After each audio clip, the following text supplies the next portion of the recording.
What? Yeah, let's all laugh at Arsenal indeed. Doesn't matter. Tottenham have won, great. Arsenal losing, that's bigger, isn't it? You know it is, Stephen. You know it is, mate. Give me a second. Let's give this a minute or so. We can get everything up and running.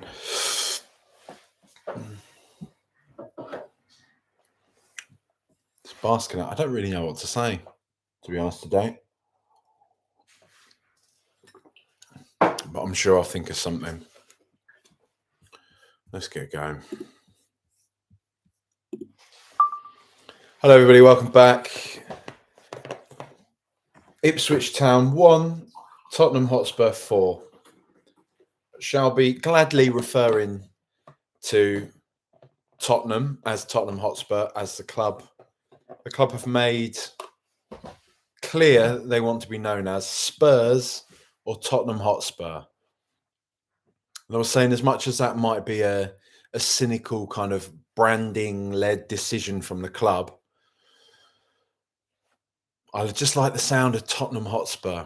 I really like the sound of it. I don't have my microphone out just yet. I'm just recording straight into the laptop, so that might explain the sound a little bit today. Excuse the mess behind me. Just moved. So I've actually only just got the internet in the latter part of yesterday. Had a few days of no internet, which is, not fun, but at least I've got decent enough 5G coverage where I am now. There's enough about all that. Tottenham Hotspur 4, Ipswich Town 1. Just what a wonderful result. What a wonderful, wonderful result. Good solid performance. Bit shaky for a little bit at the start of the second half, but for the most part of the game, very good performance. And just, you know what? I don't really care. 3 wins on the bounce now. That's pretty decent, right? When you consider like the sort of despicable form we'd been in over Christmas, November, December, even into January, really, to now be in a place where we're winning 3 games in a row, where I was, honestly speaking, I was confident going into this Ipswich game that we were going to win. I was pretty confident that we were just going to do it, and we did. I was fuming when they got their second goal, when they equalised. I was absolutely livid. I was absolutely fuming. But I mean, they only had the what is it? They had about 3 or 4 players offside in that one. So yeah, I don't know. Do you know what? It's one of those games where like I don't really have an awful lot to say about the game. I just think it was one of those games which is just, it's nice to see Spurs just basically rocking up somewhere where we're the better team, looking like the better team for the most part, other than maybe the opening 2-3 minutes or so, when a better side than Ipswich might have scored a goal, maybe scored 2 goals. But they didn't, and we just kicked on from there. Again, another solid, overall composed performance. And it's nice to see us actually acting like a proper, serious football team again, isn't it? Like, no thrills right now. We can build on this. I'll get there. But right now, we're just seemingly setting our foundation as being a decent football team that wins the sort of games you would expect it to win. And maybe even winning a few of those that you might not be so certain on. Brentford away, Manchester United at home, despite how good or bad you think Manchester United are right now. I mean, they're obviously quite terrible. It's just nice to see Spurs getting results, because we'd had that all season. The thing is, we definitely played terribly for large parts of this season, but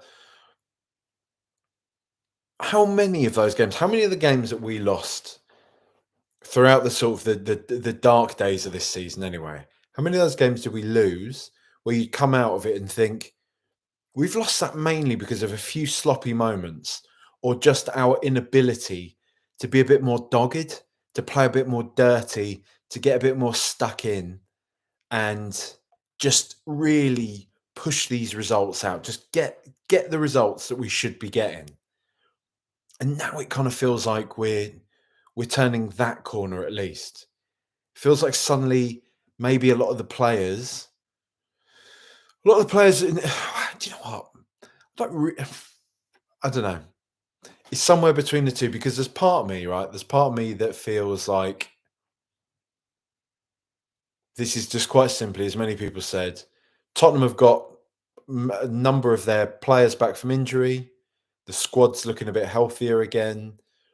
We're able to rotate, thus people are kept a bit fresher. Look at Sonny in that first half. One game a week, Sonny playing in that first half. He was unbelievable again. He was brilliant. Second half, he disappeared a little bit, but still. So maybe it is just some players coming back, players being a bit fresher, only having one game a week. Maybe it's not as complicated as a lot of people have said. I do sort of think there's probably a perfect storm of a couple of things there of players coming back from injury, people having a bit more rest, people being a bit less tired, and also I just think the mentality might have shifted a bit in this team. Like a lot of young players, right? A lot of very young players, a lot of very inexperienced players in this team who, I mean, to be fair, the thing is, to be fair, I say that most of the young players in this team are the ones who have been digging deep even throughout the dark phases of this season. It may not even be, you know what the other thing is as well, it may not even be that Spurs are doing anything that different at all. It might simply be that's just the momentum of a season. The fact that we were losing a disproportionate amount of football matches. Like I don't think our performances and the data surrounding our performances would have suggested that we were quite as bad as the results were. And just quite simply, like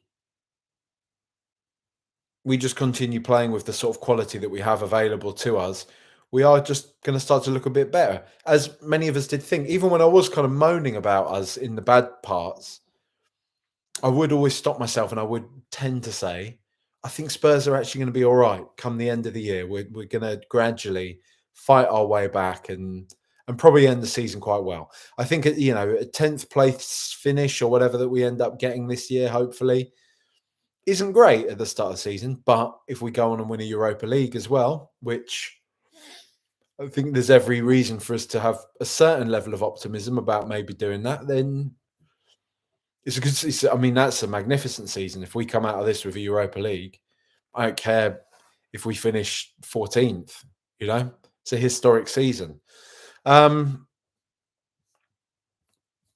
Yeah, it's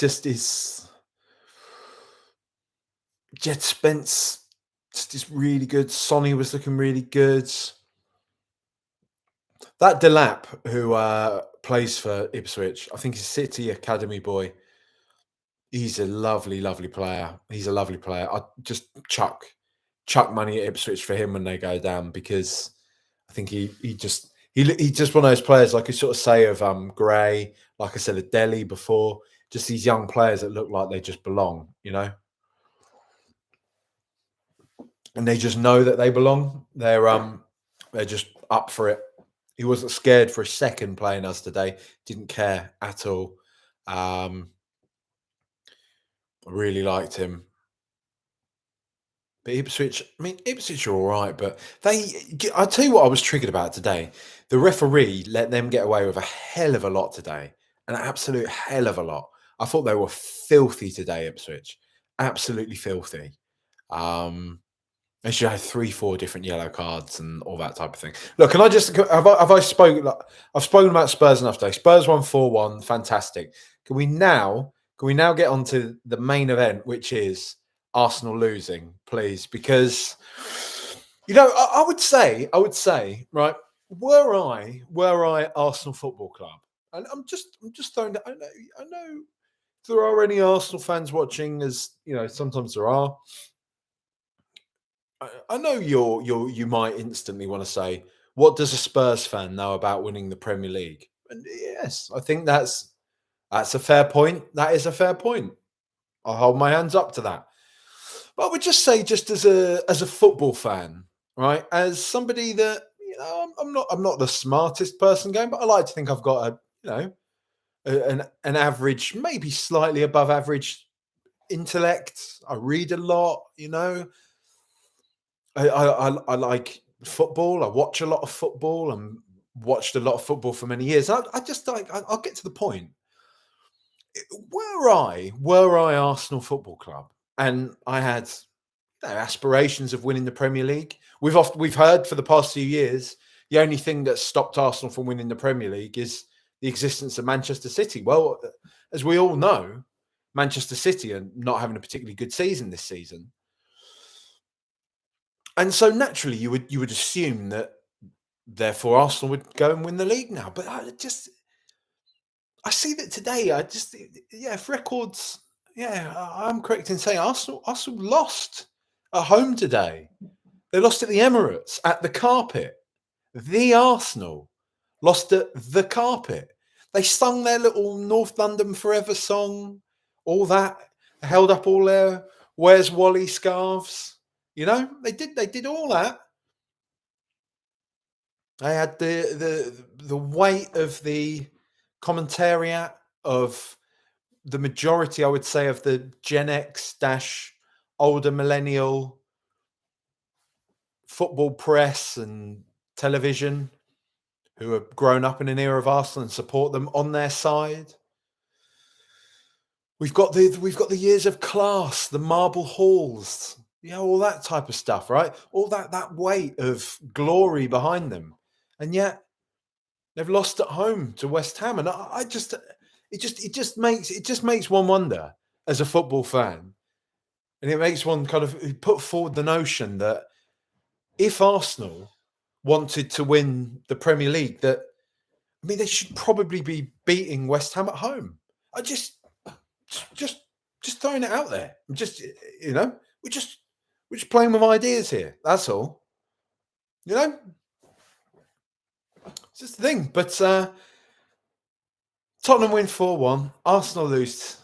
It just doesn't get much better. It's very much team watching match of the day tonight. I think many of us will agree. A very good afternoon indeed. Stephen King says, let's all laugh at Arsenal. Let's all laugh at Arsenal. Ha ha ha ha. Up the Spurs. Go on, Stephen. Jask says, 3 points for us and a finger up the Arsenal. Hey. Matty C says, today I feel humble. Are you, what's his name? Gian Fonter? What's he called? The bald FIFA lad. Today I am, he said, today I am gay. Today I am a woman. All those things ahead of the World Cup, didn't he? But Matty C says, today I am humble. Also, I think Djed Spence is decent at football. Beat plate. Whisper it quietly. But is Big Kevin the defender we need? Not as flashy and doesn't quite have the passing range of Romero, but simply goes about his business, making the right decisions. Beat plate, mate. Beat plate. I like what you're saying there. On the Patreon pod, patreon.com/RTR pod, the Thursday pod where Phil and I just usually go through the week's talking points and everything. It's a 20-minute pod we do on a Thursday. Nice, quick, sort of, not as rambling as this sort of thing. I can do concise every now and again to a degree. And we were talking about Danso, and we were making exactly this point, Beat Plate. We were saying, when you're considering your midweek dinners, right? When you think, but you get back from work and all this type of thing. When you're having a midweek dinner, what is it? It's usually something like a pasta, some sort of pasta, a bit of tomato on it, some cheese, maybe some sort of protein on there. But it's usually pretty standard, right? If you're more of a gym buff, you're probably going to have your chicken, broccoli, sweet potato type thing, a little bit of hot sauce on there. But everyone has their sort of go-to midweek dinner. Greek salad, something like that. Do you know what I mean? What you're not having on a weekday, on a weeknight, is lamb chops, potato dauphinoise, pea puree, a red wine jus. You know, you're not doing that. You're not doing that on a Tuesday. You're not doing that on a Tuesday when you've been in the office until sort of later on. You don't get home until late. You haven't been bothered to go to do like the big shop or anything like that. So you're just having to pick up whatever bits you can get in the local kind of one stop or something like that. Do you know what I mean? Like, it's one of those dinners. Cheese on toast. Okay, I get it. Right. Kevin Danso is he's just looks like, and this even feels like it's doing him a disservice. But he to me is just a solid no thrills defender that is perfectly suited to this system and to the Premier League. He is physically brilliant. He is technically very good. He just seems to just know how to defend really well. And as Phil said in our pod, Romero is a mercurial talent, but do you want your centre back to be a mercurial talent? Do you want your centre back to be as prone, as brilliant as Romero is? And I think we all know Romero is a brilliant player, but do we want your centre back to be as prone to just the odd wobble as he is that offsets that brilliance? Danso today was solid. Danso honestly, from the second we signed him, we've dropped him into the team, and you're suddenly like, this is why we've been losing so many games. Because we've had Radu Dragas in there, who I think it's unfair. Really, I've probably been quite unfair on him. He's a young player. He's adapting to a new league, all that type of stuff. But let's be real, right? Let's be real. He doesn't look very good, does he?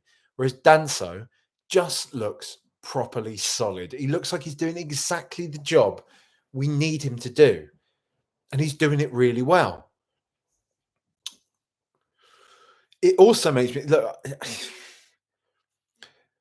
It makes me think we overrate Romero a bit, to the degree that I've seen a lot of people say, if Spurs lose Romero, if we lose Romero, we're done. We're finished as a club. He's our best player. We cannot lose him. I mean, we just if Real Madrid want to buy Christian Romero for 60, 70 million pounds in the summer, I take it. I'll just say now, I take it. I don't feel like his heart is here anymore for a start. But also, we've just spent 25, 26 million pounds on Danso, a player that seemingly nobody's interested in. And he just looks really solid and really competent. And, it just makes you realise that it isn't the end of the world when good players go. And most teams around Europe, you'll see most teams. Think about all these rando teams. Think about your Dortmunds. I mean, they're probably a poor example because they're really quite terrible this season. Think about a Frankfurt. Think about many of the Italian clubs. So many clubs lose their good players constantly, and it's not the end of the world. And I think we probably need to get better.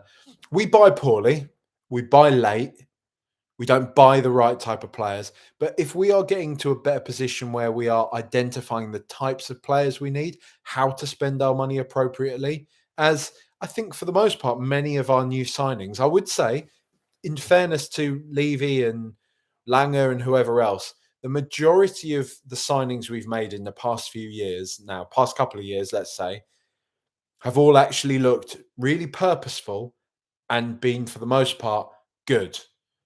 Right? It looks like we actually do have a strategy. I'm not saying it's entirely perfect. I'm not saying we're getting in exactly every single player we need for every single position. We're not.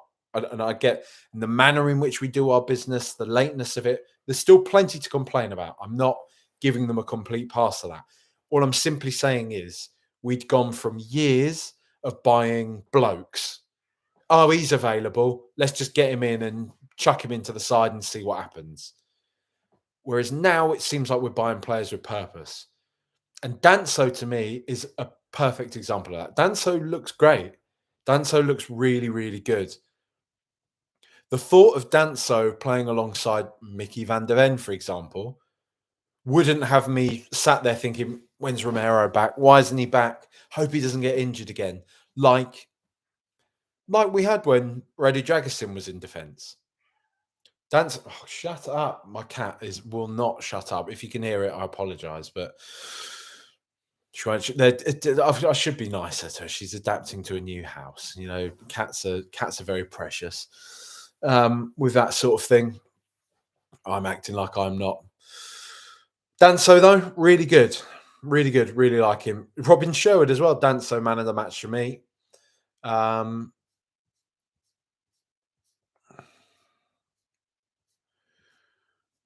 do we say? Oh, here's a good one. Benedict Fox. Stick with Ange. Patience and perspective will pay off. Feels good to feel good. Do you know what, Benedict? I'm getting to this point now where I actually feel like, yeah, I do feel like, and I mean, it depends. Let's see what the end of the year says, because I don't think we're entirely perfect yet. Let's see how we end this season. Let's see where we finish in the table. But I also, you know what the other thing is as well, though. Right now, it doesn't feel apocalyptic enough to get rid of Ange. And I think that's an important thing, right? If that terrible form that we had continued, then yeah, I probably would have said, let's get rid of him ASAP. If we just kind of managed to see out this season with a few more victories and everything like that, I think probably getting rid of him would not be the right decision, because I really can't be bothered to start again at the moment. You know, like, who can be asked for that right now? I think it's probably worth noticing the uptrend in results, the uptrend in performances, a few more of these players coming, like Spence. The fact he's kind of got this relationship with Spence now. He's one of the few managers. Steve Cooper, another one who managed to as well. I'm just saying it because I've seen a lot of very pro Ange people saying nobody else has ever managed to get a tune out of Djed Spence, and Ange has done that. So all hail Ange. It's like, well, we actually bought Djed Spence off of the back of an exceptional season at Nottingham Forest, albeit in the Championship, but he hadn't done overly well at Middlesbrough before, also a Championship side. So Steve Cooper obviously managed to get the best out of him. And despite Ange's kind of, I don't know, that sort of stuff he was saying in the week, I can't really be bothered to go into it now. I did it on the preview pod, about his conscious decision to challenge Djed and all that type of stuff. Let's just see it as we've ended in this place now where Djed Spence legitimately, honestly, and I mean this seriously, looks like one of the best players in the Premier League. I think he looks like one of the best players in the Premier League, especially in his position. And he obviously works very well with the manager.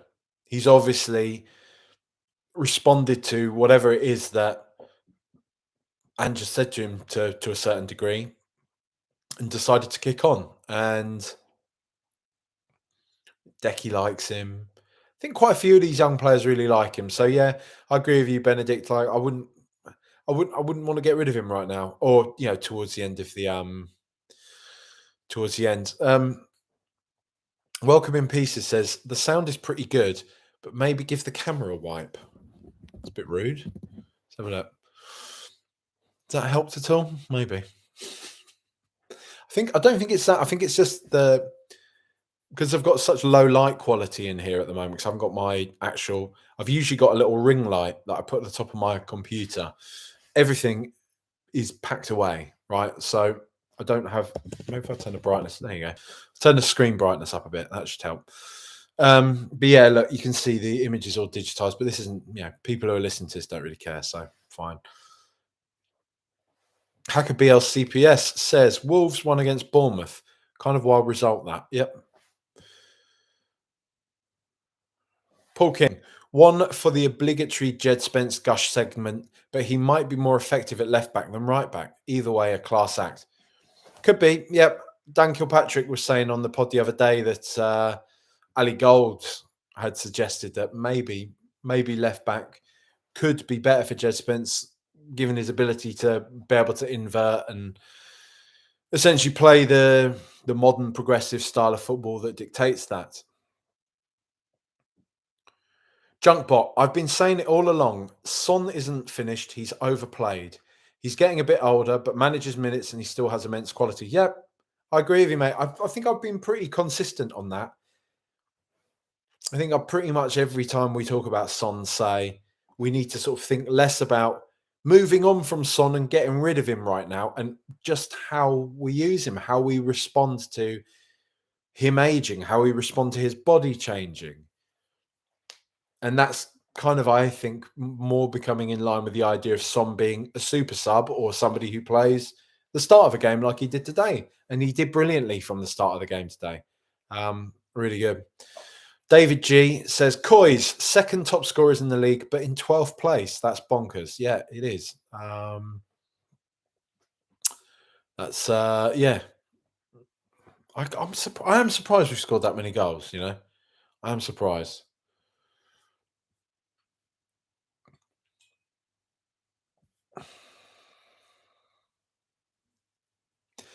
Okay. Binny guy says, inverted fullback. I dislike it.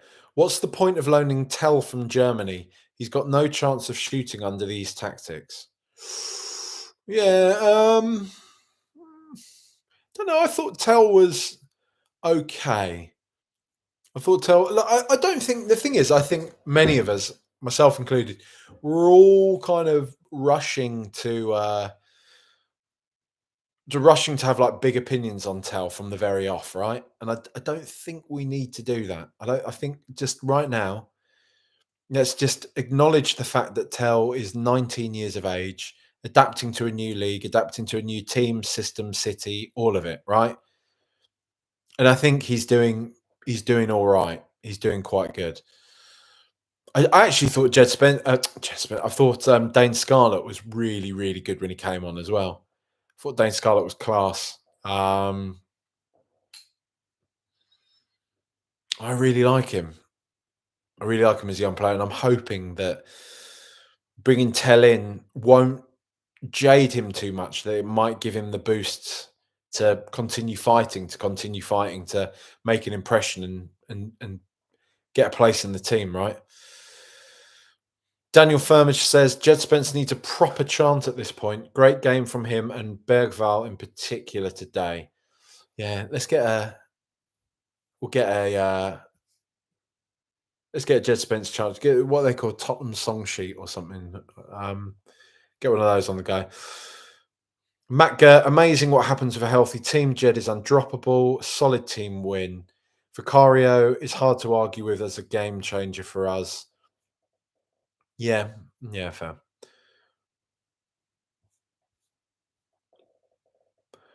Mick Hanscom, Spurs for Europa 2025. I hope so, Mick.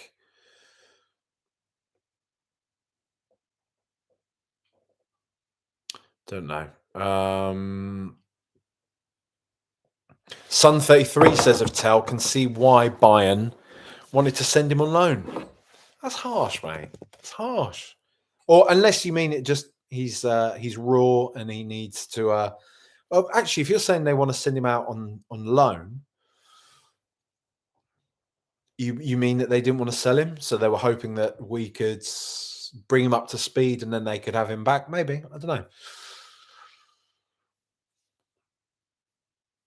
Cliff says probably not a game that suits Tell. This would have been a great match for Solanke scrapping against the dirty side. That's a good point. I do like Solanke. I do miss Solanke's fight. Solanke is basically everything that he's all the good things about Richarlison and a minimal amount of the bad things about Richarlison. I actually think he's probably got quite a bit more to his game than Richarlison. They are different. They're not fundamentally exactly the same players. I really love Richarlison's ability in the air, his aerial ability.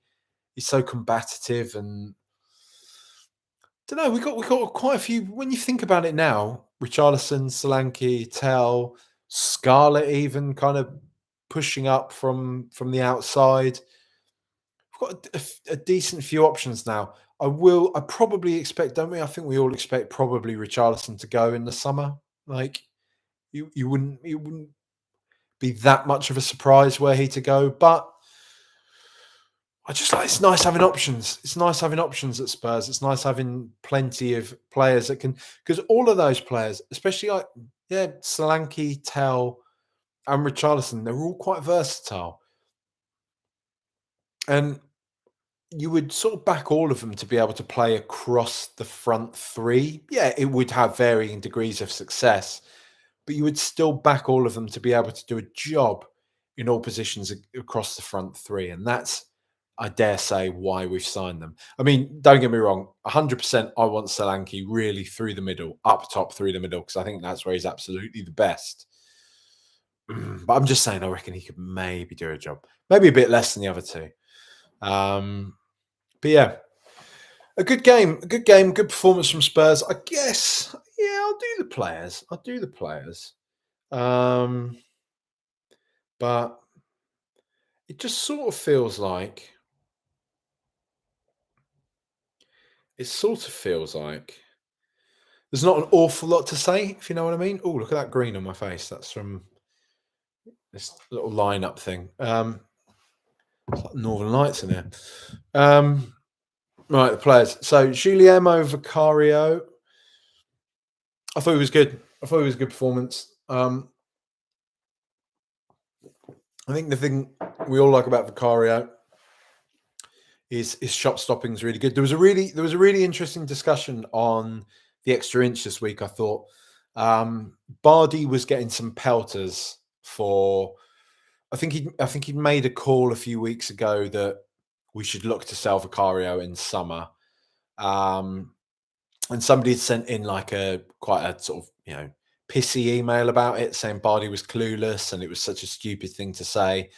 But he kind of made the case that Vicario was a seemingly average Serie A keeper that via data we noticed could be good, could be better. His profile could be lifted.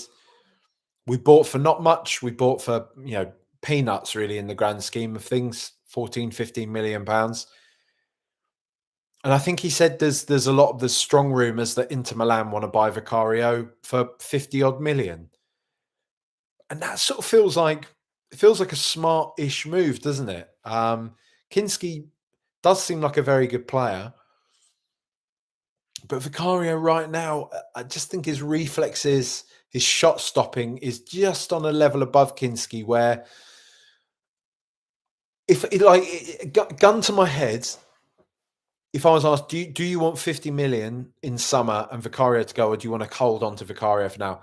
I'd still want to hold on to him because I personally don't think Kinski's quite ready yet. But it kind of flies in the face of the point I've just made about Romero and everything I've just sat there going on about for the last sort of 15 minutes.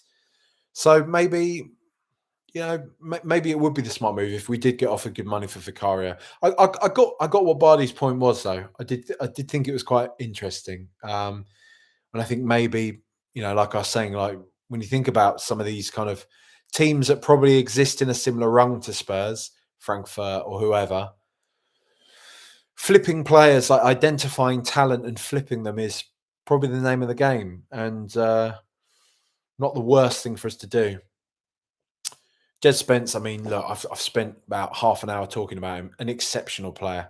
An exceptional player. One of our best, if not our best player right now. First name on the team sheet. Wonderful. What a talent. I'm so happy he's getting the opportunity and he's coming good and he's using that opportunity. Because like I say, I was buzzing. I was absolutely buzzing when we signed him. And I'm glad it's coming good now. Archie Gray, good performance. I thought there were a couple of times he looked like he was struggling with Delap a bit in the first half. But Gray seems to learn pretty quickly. I think he got into the swing of the game. He saw what type of game it was.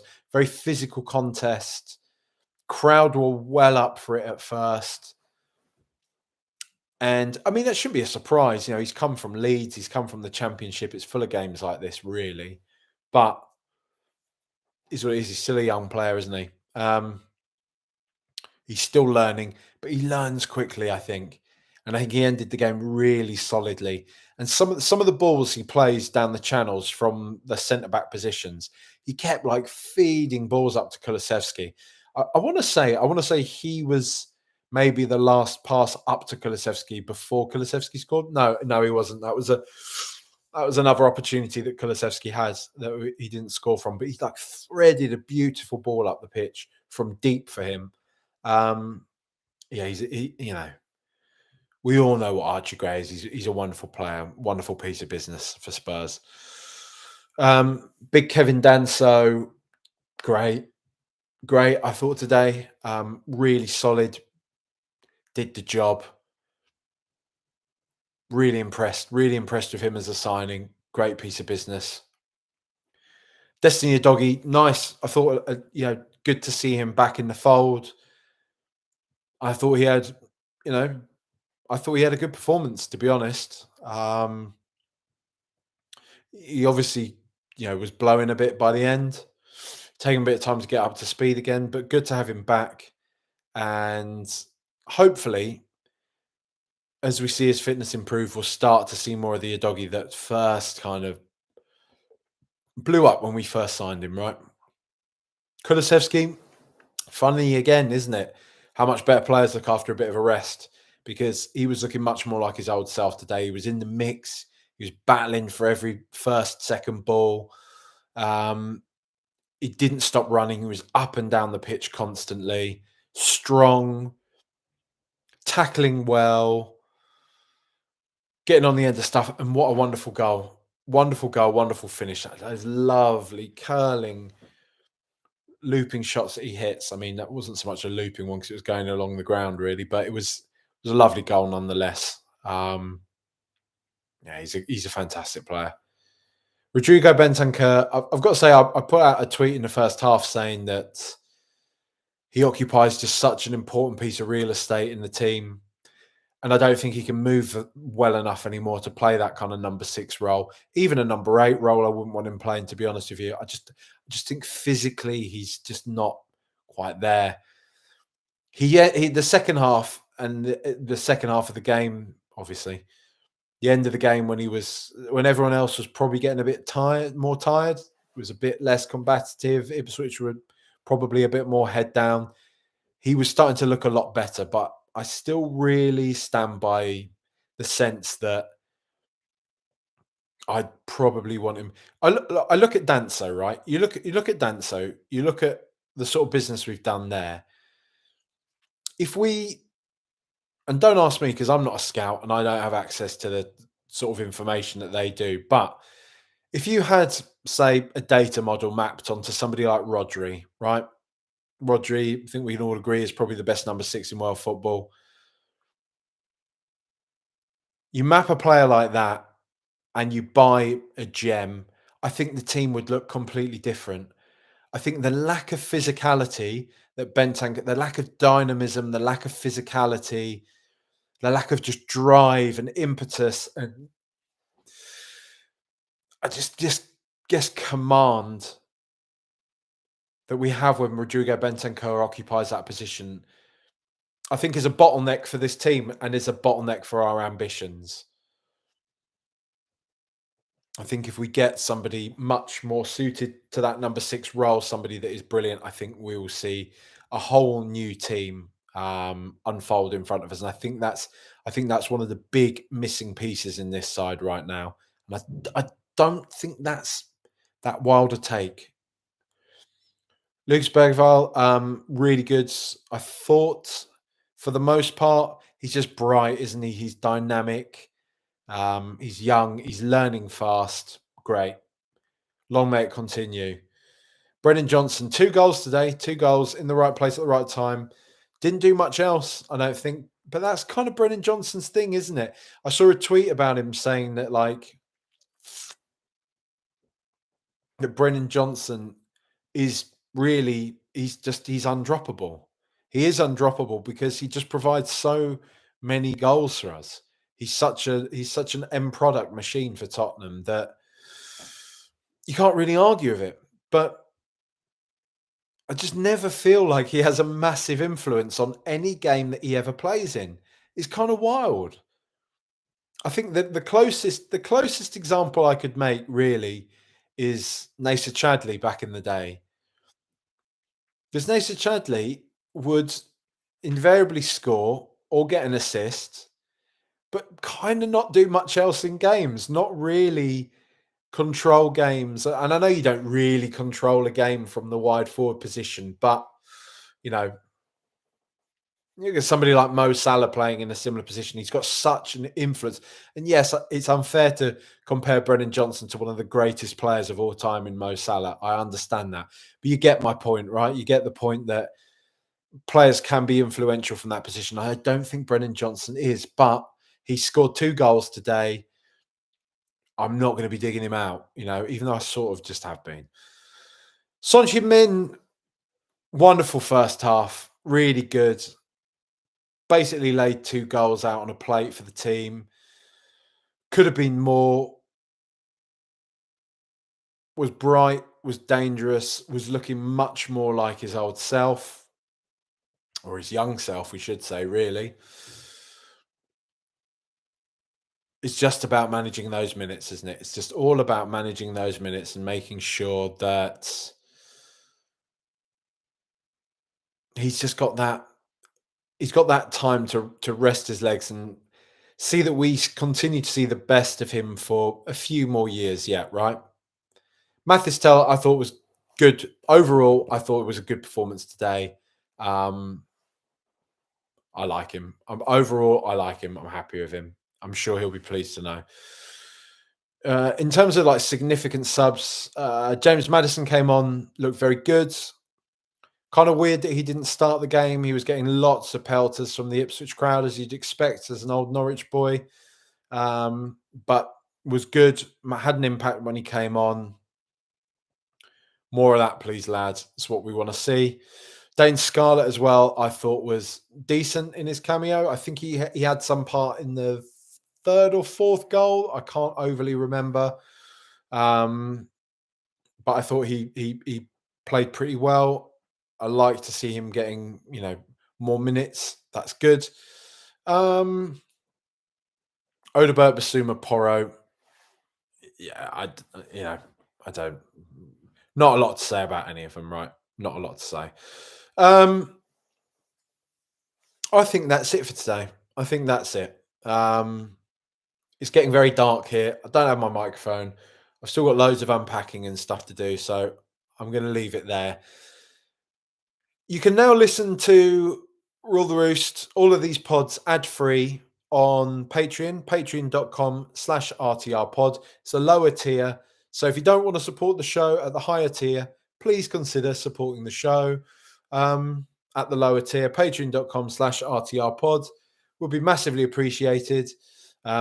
If you want to join on the higher tier, you can do that. You can get more podcasts, videos first before anyone else sees them, all that type of stuff. If you can't do any of that, please do support the show. Drop it a like on YouTube or leave a rating, leave a review on your chosen podcast platform. As I always say, Ricky from the Fighting Cock, who also does Lads Anonymous pod, says, tell people to put auto downloads on. So do that. If you listen to the pod, turn it to auto download so you'll get it the second it drops, basically. But yeah, Spurs win, Arsenal lose. All is good. Up the Spurs. Have a lovely evening and rest of your weekend, everybody. Much love.